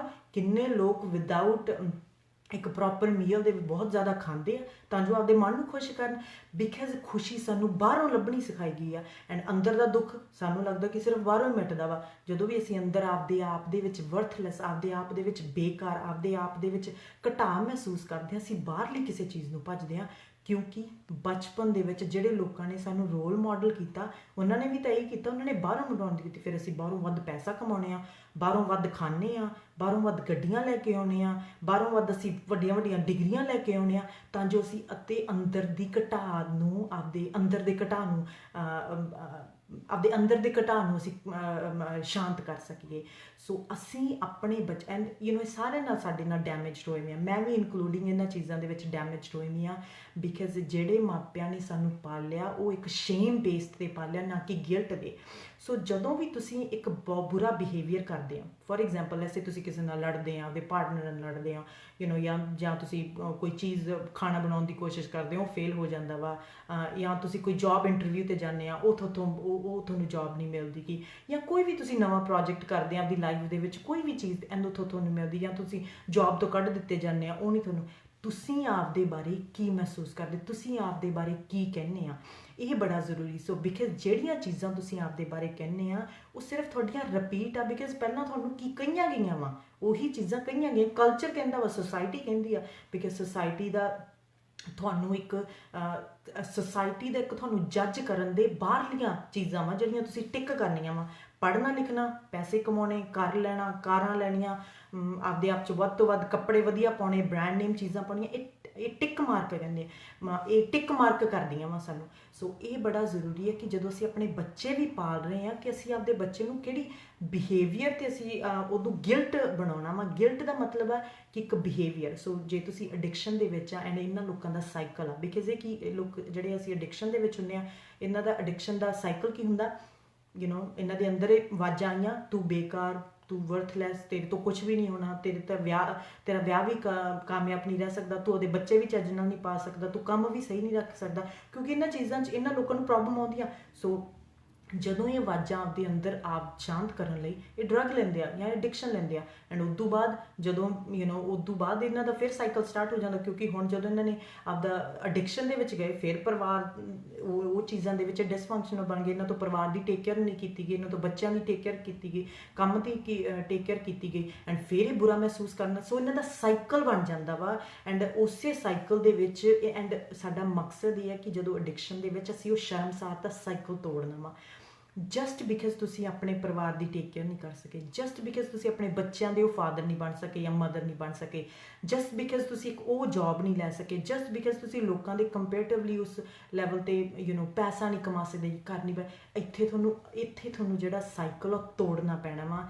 ਤੁਹਾਡਾ ਵਿਵਹਾਰ ਬੁਰਾ ਵਾ, ਪਰ ਤੁਸੀਂ ਇਨਸਾਨ ਬੁਰੇ ਨਹੀਂ ਗੇ। ਐਂਡ ਆਪਦੇ ਆਪ ਦੇ ਵਿੱਚ ਮਹਿਸੂਸ ਕਰਨਾ ਕਿ ਮੈਂ ਆਪਦੇ ਆਪ 'ਚ ਕਿਹੜੀਆਂ ਗੱਲਾਂ ਕਹਿਣਾ, ਬਿਕਾਜ਼ ਇਹ ਜਿਹੜੀ ਸ਼ਰਮ ਵਾਲੀ ਬਿਮਾਰੀ ਹੈ ਨਾ, ਇਹਨੂੰ ਨਮ ਕਰਨ ਵਾਸਤੇ, ਇਹਨੂੰ ਬੰਦ ਕਰਨ ਵਾਸਤੇ ਅਸੀਂ ਬਹੁਤ ਚੀਜ਼ਾਂ, ਅਸੀਂ ਪਰਫੈਕਟ ਲੱਗਦੇ ਹਾਂ, ਅਸੀਂ ਉੱਪਰੋਂ ਸਾਰਾ ਕੁਝ ਆਪਦੇ ਪਰਫੈਕਟ ਕਰਦੇ, ਕਿ ਤਾਂ ਜੋ ਜਿਹੜੀ ਸ਼ਰਮ ਵਾਲੀ ਸਾਡੇ ਅੰਦਰ ਬਿਮਾਰੀ ਵਸਦੀ ਆ ਉਹ ਕਿਸੇ ਨੂੰ ਦਿਖ ਨਾ ਜਾਵੇ। ਵੱਧ ਤੋਂ ਵੱਧ ਚਿੱਟੇ ਆਪਦੇ ਮੂੰਹ ਕਰ ਲੈਂਦੇ ਆ, ਮਹਿੰਗੇ ਬ੍ਰਾਂਡ ਨੇਮਸ ਕੱਪੜੇ ਪਾਉਣੇ ਆ, ਮਹਿੰਗੀਆਂ ਕਾਰਾਂ 'ਤੇ ਫਿਰਦੇ ਆ, ਤਾਂ ਜੋ ਜਿਹੜੀ ਸਾਡੇ ਅੰਦਰ ਚੱਲ ਰਹੀ ਮਾਨਸਿਕਤਾ ਵਾ ਉਹ ਕਿਸੇ ਨੂੰ ਦਿਖ ਨਾ ਜਾਵੇ, ਅਸੀਂ ਆਪਦੇ ਬਾਰੇ ਕੀ ਕਹਿੰਦੇ ਉਹ ਨਾ ਕਿਸੇ ਨੂੰ ਦਿਖ ਜਾਵੇ। ਸੋ ਜੇ ਤੁਸੀਂ ਐਡਿਕਸ਼ਨ ਦੇ ਵਿੱਚ ਆ, ਇਹ ਬੜਾ ਜ਼ਰੂਰੀ ਹੈ ਕਿ ਤੁਸੀਂ ਇਸ ਮਾਨਸਿਕਤਾ ਨੂੰ ਟੈਕਲ ਕਰੋ। ਸੋ ਫਸਟ ਆਫ ਆਲ, ਜਦੋਂ ਅਸੀਂ ਸ਼ੇਮ ਨੂੰ, ਇਹਨਾਂ ਚੀਜ਼ਾਂ 'ਚੋਂ ਨਿਕਲ ਬਾਹਰ ਕਿਵੇਂ ਸਕਦੇ ਹਾਂ, ਇੱਕ ਸੇਫ এনवायरमेंट ਲੱਭੋ ਜਿੱਥੇ ਤੁਸੀਂ ਇਹ ਗੱਲਾਂ ਕਰ ਸਕਦੇ ਹੋ। ਉਹ ਮੋਸਟ ਆਫ ਦਾ ਟਾਈਮ ਉਹ ਫੈਮਿਲੀ ਦੇ ਵਿੱਚ ਬਹੁਤ ਘੱਟ ਲੋਕੀ ਹੁੰਦੇ ਜਿਹੜੇ ਇੱਕ ਐਮਪੈਥੈਟਿਕ ਸੇਫ এনवायरमेंट ਪ੍ਰੋਵਾਈਡ ਕਰ ਸਕਣ, ਬਿਕਾਜ਼ ਉਹ ਵੀ ਬਹੁਤ ਜ਼ਖਮੀ ਹੋਏ ਹੁੰਦੇ ਆ ਤੁਹਾਡੀਆਂ ਐਡਿਕਸ਼ਨਸ ਦੇ ਕਰਕੇ। ਸੋ ਮੈਂ ਤੁਹਾਨੂੰ ਰეკਮੈਂਡ ਕਰੂੰਗੀ ਕਿ ਤੁਸੀਂ ਪ੍ਰੋਫੈਸ਼ਨਲ ਇੱਕ ਕਾਉਂਸਲਰ ਲੱਭੋ ਜਿਹੜਾ ਕਿ ਤੁਹਾਨੂੰ ਇਸ ਦੇ ਥਰੂ ਗਾਈਡ ਕਰ ਸਕੇ। ਸੋ ਪ੍ਰੋਫੈਸ਼ਨ ਇੱਕ ਸੇਫ ਇਨਵਾਇਰਨਮੈਂਟ। ਤੁਸੀਂ ਦੇਖੋ ਜੇ ਤੁਸੀਂ ਅੱਜ ਇਕੱਲੇ ਬੈਠੇ ਹੋ ਚੇਅਰ ਤੇ, ਤੁਹਾਡੇ ਦਿਮਾਗ ਦੇ ਵਿੱਚ ਆ ਰਿਹਾ ਕਿ ਮੈਂ ਬਹੁਤ ਬੇਵਕੂਫ ਹਾਂ, ਮੇਰੇ ਤੋਂ ਮੇਰਾ ਘਰ ਟੁੱਟ ਗਿਆ, ਜਾਂ ਮੇਰੇ ਤੋਂ ਬੱਚੇ ਨਹੀਂ ਪਾਲ ਰਹੇ ਚੱਜ ਨਾਲ, ਐਂਡ ਮੇਰੇ ਤੋਂ ਮੇਰੀ ਪਾਰਟਨਰ, ਮੇਰੀ ਵਾਈਫ ਜਾਂ ਮੇਰਾ ਹਸਬੈਂਡ ਮੇਰੇ ਤੋਂ ਕਦੇ ਖੁਸ਼ ਨਹੀਂ ਹੁੰਦਾ ਗਾ, ਜਾਂ ਨਾ ਮੈਂ ਇੱਕ ਬਹੁਤ ਲਾਪਰਵਾਹ ਬਾਪ ਬਣਿਆ, ਮੈਂ ਇੱਕ ਬਹੁਤ ਬੇਕਾਮਯਾਬ ਇਨਸਾਨ ਬਣਿਆ। ਜਦੋਂ ਇਹ ਚੀਜ਼ਾਂ ਤੁਸੀਂ ਇਕੱਲੇ ਬੈਠ ਕੇ ਆਪਦੇ ਦਿਮਾਗ ਦੇ ਵਿੱਚ ਘੁਕਾਉਣ ਦੀ ਕੋਸ਼ਿਸ਼ ਕਰਦੇ ਹੋ, ਵਧਣਗੀਆਂ। ਕਰਨਾ ਕੀ ਹੈ ਕਿ ਤੁਸੀਂ ਇੱਕ ਸੇਫ ਇਨਵਾਇਰਨਮੈਂਟ ਲੱਭਣਾ ਜਿੱਥੇ ਚੀਜ਼ਾਂ ਤੁਸੀਂ ਡੋਲ ਸਕੋ, ਜਿੱਥੇ ਚੀਜ਼ਾਂ ਦੀਆਂ ਗੱਲਾਂ ਕਰ ਸਕੋ। Most of the time counsellor, ਪਰ ਹੋ ਸਕਦਾ ਜੇ ਤੁਹਾਡੇ ਘਰ ਦੇ ਵਿੱਚ ਜਾਂ ਫੈਮਿਲੀ ਮੈਂਬਰ ਦੇ ਵਿੱਚ ਕੋਈ ਇਹੋ ਜਿਹਾ ਇਨਸਾਨ ਹੋਵੇ ਜਿਹਦੇ ਨਾਲ ਤੁਸੀਂ ਗੱਲਾਂ ਸ਼ੇਅਰ ਕਰ ਸਕੇ ਕਿ ਮੈਂ ਆਪਣੇ ਆਪ ਬਾਰੇ ਇਹ ਮਹਿਸੂਸ ਕਰਦਾ ਪਿਆ, ਮੈਂ ਆਪਦੇ ਆਪ 'ਚ ਬੇਕਾਰ ਮਹਿਸੂਸ ਕਰਦਾ ਪਿਆ, ਮੈਂ ਆਪਦੇ ਆਪ 'ਚ ਵਰਥਲੈਸ ਮਹਿਸੂਸ ਕਰਦਾ, ਜਸਟ ਬਿਕਾਜ਼ ਆ ਜਿਹੜੀ ਮੇਰੀ ਡਰੱਗ ਦੀ ਜਿਹੜੀ ਹਿਸਟਰੀ ਹੈ ਨਾ ਮੈਨੂੰ, ਜਾਂ ਮੇਰੀ ਅਲਕੋਹਲ ਐਡਿਕਸ਼ਨ ਦੀ ਹਿਸਟਰੀ ਆ, ਮੈਨੂੰ ਲੱਗਦਾ ਗਾ ਕਿ ਮੈਂ ਆਪਦੇ ਆਪ 'ਚ ਕੋਈ ਚੰਗਾ ਕੰਮ ਨਹੀਂ ਕੀਤਾ ਗਾ। ਇਹ ਤੁਸੀਂ ਸ਼ੇਅਰ ਕਰੋ, ਪਰ ਸ਼ੇਅਰ ਉੱਥੇ ਕਰਨੀ ਆ ਜਿੱਥੇ ਕੋਈ ਜੱਜਮੈਂਟ ਨਾ ਹੋਵੇ, ਬਿਕਾਜ਼ ਜੇ ਦੂਸਰੇ ਇਨਸਾਨ ਨੇ ਵੀ ਤੁਹਾਨੂੰ ਕਹਿ ਤਾ ਕਿ ਹਾਂ ਤੂੰ ਤਾਂ ਇਹੀ ਬੁਰਾ ਵਾ, ਤੇ ਫਿਰ ਇਹ ਤੁਹਾਡੇ ਲਈ ਜ਼ਿਆਦਾ ਡੇਂਜਰ ਕਰੂਗੀ। ਸੋ ਇਹ ਬੜਾ ਜ਼ਰੂਰੀ, ਕਿਉਂਕਿ ਜਿਹੜੀ ਸ਼ੇਮ ਆ ਨਾ ਇਹ ਇੱਕ ਕੈਂਸਰ ਵਾਂਗੂ ਵੱਧਦੀ ਆ, ਐਂਡ ਇਹਦੇ ਵਿੱਚ ਜੇ ਤੁਸੀਂ ਜ਼ਿਆਦਾ ਚੁੱਪ ਰਹੋਗੇ, ਜੇ ਸ਼ਰਮ ਦੇ ਵਿੱਚ ਤੁਸੀਂ ਜ਼ਿਆਦਾ ਚੁੱਪ ਰਹੋਗੇ, ਇਹਨੇ ਕੈਂਸਰ ਵਾਂਗੂ ਵਧਣਾ, ਇਹਨੇ ਜ਼ਿਆਦਾ ਤੁਹਾਡੇ ਮਾਨਸਿਕ ਬਿਮਾਰੀਆਂ ਨੂੰ ਕਹੂਗੀ। ਸੋ ਸ਼ੇਮ ਦਾ ਮਤਲਬ ਇਹ ਹੈ ਕਿ ਜਦੋਂ ਤੁਸੀਂ ਕਿਸੇ ਦਾ ਸ਼ੇਅਰ ਕਰਨ ਲੱਗ ਗਏ, ਮੋਸਟ ਆਫ ਦਾ ਪ੍ਰੋਫੈਸ਼ਨਲ ਇੱਕ ਕਾਉਂਸਲਰ ਨਾਲ, ਇਹ ਤੁਹਾਡੀ ਬਿਮਾਰੀ ਘਟਣ ਲੱਗ ਜਾਂਦੀ। ਤੁਸੀਂ ਆਪਦੇ ਵਿੱਚ ਨੋਟਿਸ ਕਰਕੇ ਦੇਖ ਲਓ, ਕੋਈ ਵੀ ਤੁਹਾਨੂੰ ਜਦੋਂ ਤੁਹਾਡੇ ਅੰਦਰ ਇਹ ਚੀਜ਼ ਭਾਵਨਾ ਆ ਰਹੀ ਆ, ਐਂਡ ਤੁਸੀਂ ਬਹੁਤ ਵਧੀਆ ਤੁਹਾਡਾ ਫਰੈਂਡ ਆ, ਤੁਸੀਂ ਉਹਦੇ ਨਾਲ ਸ਼ੇਅਰ ਕਰ ਲਓ, ਜਿਹੜਾ ਤਣਾਅ ਘਟਣ ਲੱਗ ਜਾਂਦਾ। ਸ਼ਰਮ ਨੂੰ ਵਧਣ ਵਾਸਤੇ 3 ਚੀਜ਼ਾਂ ਚਾਹੀਦੀਆਂ। ਉਹ ਕਹਿੰਦੀ ਚੁੱਪ ਰਹਿ, ਸ਼ਰਮ ਇੱਕ ਕੈਂਸਰ ਆ ਇਹਦਾ, ਉਹ ਕਹਿੰਦੀ ਹੈ ਚੁੱਪ ਰਹਿ, ਬੋਲਣਾ ਨਹੀਂ, ਤਾਂ ਮੈਂ ਵਧੂੰਗੀ, ਕਿਉਂਕਿ ਉਹ ਮਾਨਸਿਕਤਾ ਨੇ ਤਾਂ ਹੀ ਅੰਦਰੋਂ ਵਧਣਾ ਨਾ ਜੇ ਤੁਸੀਂ ਚੁੱਪ ਰਹੋਗੇ। ਫਿਰ ਇਹ ਕਹਿੰਦੀ ਹੈ ਜੱਜਮੈਂਟ, ਕਿ ਆਪਦੇ ਆਪ ਨੂੰ ਤੂੰ ਬੁਰਾ ਕਰੀ ਜਾ, ਆਪਦੇ ਪ੍ਰਤੀ ਤੂੰ ਜੱਜਮੈਂਟ ਰੱਖੀ ਜਾ, ਆਪਦੇ ਪ੍ਰਤੀ ਤੂੰ ਕਰੀ ਜਾ ਕਿ ਤੂੰ ਹਰ ਤਰੀਕੇ ਨਾਲ ਬੁਰਾ ਵਾ, ਐਂਡ ਸੀਕਰਟ ਰੱਖ ਆਪਦੀਆਂ ਗੱਲਾਂ। ਇਹਨਾਂ 3 ਚੀਜ਼ਾਂ ਨਾਲ ਜਿਹੜੀ ਸ਼ਰਮ ਆ ਉਹ ਵੱਧਦੀ ਆ, ਐਂਡ ਉਹ ਜ਼ਿਆਦਾ ਮਾਨਸਿਕਤਾ ਪ੍ਰੋਬਲਮ ਨੂੰ ਕਰਦੀ ਆ। ਸੋ ਇਹ ਬੜਾ ਜ਼ਰੂਰੀ ਕਿ ਸੇਫ ਇਨਵਾਇਰਨਮੈਂਟ ਕਰਕੇ ਇਸ ਚੀਜ਼ਾਂ ਨੂੰ, ਇਹਨਾਂ ਨੂੰ ਹੀਲ ਕਰੋ। ਬਾਕੀ ਸੋ ਸਭ ਤੋਂ ਪਹਿਲਾਂ ਐਕਸੈਪਟ ਕਰਨਾ ਕਿ ਇਹ ਚੀਜ਼ਾਂ ਮੇਰੇ ਵਿੱਚ ਐਗਜ਼ਿਸਟ ਕਰਦੀਆਂ ਆਪਦੇ ਆਪ ਦੇ ਵਿੱਚ। ਸ਼ਾਇਦ ਹੋ ਸਕਦਾ ਜੇ ਤੁਹਾਨੂੰ ਟੂ ਮੱਚ ਲੱਗਦਾ ਕਿ ਸ਼ੇਅਰ ਕਰਨਾ, ਜਰਨਲ ਲਿਖਣ ਲੱਗ ਜਾਓ, ਇੱਕ ਪੇਪਰ ਪੈਨ 'ਤੇ ਲਿਖਣ ਲੱਗ ਜਾਓ ਕੋਈ ਵੀ ਚੀਜ਼ਾਂ, ਐਂਡ ਜਦ ਤੁਸੀਂ ਡਨ ਹੋ ਗਏ ਤੁਸੀਂ ਉਹਨੂੰ ਗਾਰਬੇਜ ਸਿੱਟ ਸਕਦੇ ਹੋ। ਸੋ ਹੌਲੀ ਹੌਲੀ ਕੀ ਹੋਊਗਾ ਕਿ ਤੁਸੀਂ ਓਪਨ ਅਪ ਸਟਾਰਟ ਕਰਨ ਲੱਗ ਜਾਓਗੇ। ਤੀਸਰਾ, ਇੱਕ ਸ਼ੇਮ ਮੂਮੈਂਟ ਨੂੰ ਇੱਕ ਗਿਲਟ ਮੂਮੈਂਟ ਦੇ ਵਿੱਚ ਟਰਨ ਕਰੋ, ਕਿਉਂਕਿ ਗਿਲਟ ਚੰਗੀ ਆ।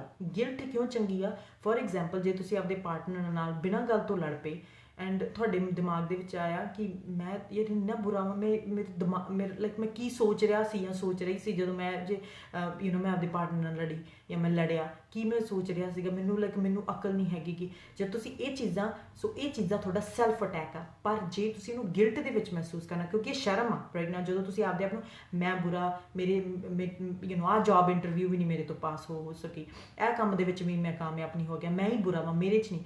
ਇਸ ਨੂੰ ਤੁਸੀਂ ਗਿਲਟ ਦੇ ਵਿੱਚ ਲੈਣਾ ਵਾ। ਗਿਲਟ ਦਾ ਮਤਲਬ ਹੈ ਮੈਂ ਇਨਸਾਨ ਬੁਰਾ ਨਹੀਂ, ਪਰ ਮੇਰੇ ਤੋਂ ਇੱਕ ਵਿਵਹਾਰ ਗਲਤ ਹੋ ਗਿਆ, ਐਂਡ ਵਿਵਹਾਰ ਗਲਤ ਦੀ ਦਵਾਈ ਹੈ, ਕਿਉਂਕਿ ਵਿਵਹਾਰ ਤਾਂ ਚੰਗਾ ਵੀ ਹੋ ਸਕਦਾ ਕਿਉਂਕਿ ਸਾਡੇ ਤੋਂ ਬਾਹਰ ਆ, ਪਰ ਜਦੋਂ ਅਸੀਂ ਆਪਦੇ ਆਪ ਨੂੰ ਬੁਰਾ ਬਣਾ ਲੈਂਦੇ ਹਾਂ, ਐਂਡ ਕਿਉਂਕਿ ਜਦੋਂ ਅਸੀਂ ਆਪਦੇ ਆਪ ਨੂੰ ਬੁਰਾ ਮਹਿਸੂਸ ਕਰਾਉਣੇ ਕਿ ਅਸੀਂ ਬੁਰੇ ਹਾਂ, ਤੇ ਬੁਰਾ ਇਨਸਾਨ ਤਾਂ ਬੁਰੇ ਕੰਮ ਕਰਦਾ ਨਾ। ਸੋ ਇਹ ਬੜਾ ਜ਼ਰੂਰੀ ਹੈ ਕਿ ਤੁਸੀਂ ਆਪਦੀ ਜਿਹੜੀ ਸ਼ੇਮ ਆ ਉਹਨੂੰ ਗਿਲਟ ਦੇ ਵਿੱਚ ਟਰਨ ਕਰੋ।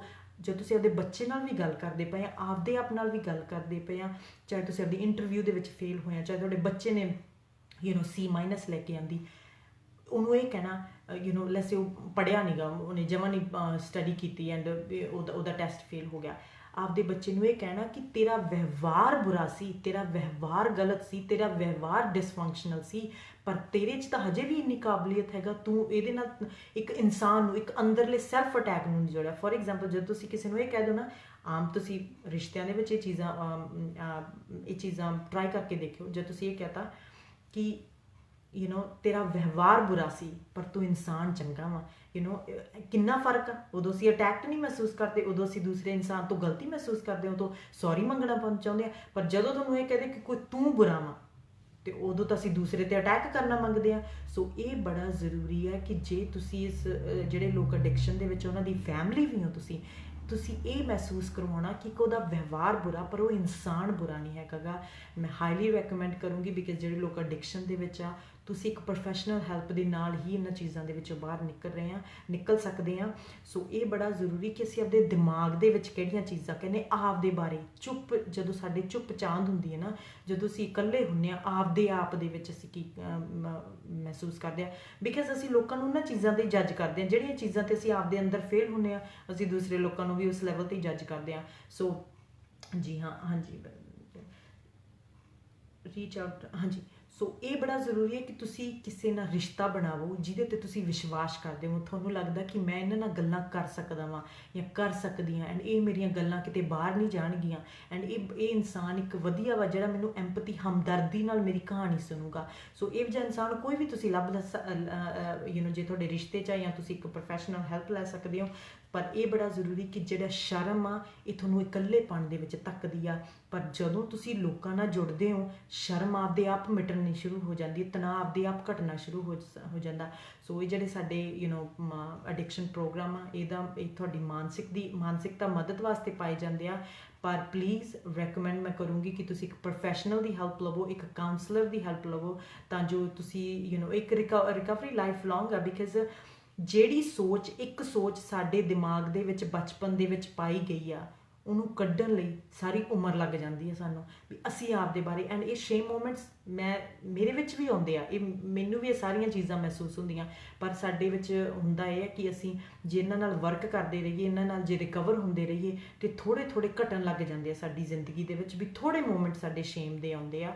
ਇੱਕ ਭਾਵਨਾ ਵਾ, ਇੱਕ ਨੈਚੁਰਲ ਇਮੋਸ਼ਨ ਆ ਜਿਹੜੀ ਇੱਕ ਸ਼ੇਮ ਆ। ਸਾਡਾ ਮਤਲਬ ਇਹ ਨਹੀਂ ਕਿ ਅਸੀਂ ਉਹਨੂੰ ਖਤਮ ਕਰਨਾ, ਸਾਡਾ ਮਤਲਬ ਹੈ ਕਿ ਅਸੀਂ ਵੱਧ ਤੋਂ ਵੱਧ ਇੱਕ ਸਾਥ ਲੱਭਣਾ ਵਾ, ਕਿ ਇਹ ਜਿਹੜੀ ਸ਼ੇਮ ਆ, ਸ਼ਰਮਸਾਰ ਇਕੱਲੀ ਸਾਡੇ ਅੰਦਰ ਨਾ, ਸਾਨੂੰ ਇਕੱਲੇਪਣ ਦੇ ਵਿੱਚ ਨਾ ਰਵੇ, ਤਾਂ ਜੋ ਸਾਡੇ ਹੋਰ ਲੋਕਾਂ ਨੂੰ ਅਸੀਂ ਆਪਦਾ ਦੁੱਖ ਦੱਸ ਸਕੀਏ। ਪਰ ਦੱਸਣਾ ਤੁਸੀਂ ਉੱਥੇ ਜਿੱਥੇ ਤੁਸੀਂ ਸੇਫ ਇਨਵਾਇਰਮੈਂਟ ਆ, ਜਿੱਥੇ ਇਹ ਬੜਾ ਜ਼ਰੂਰੀ ਆ, ਸਪੈਸ਼ਲੀ ਵਿਦ ਐਡਿਕਸ਼ਨ।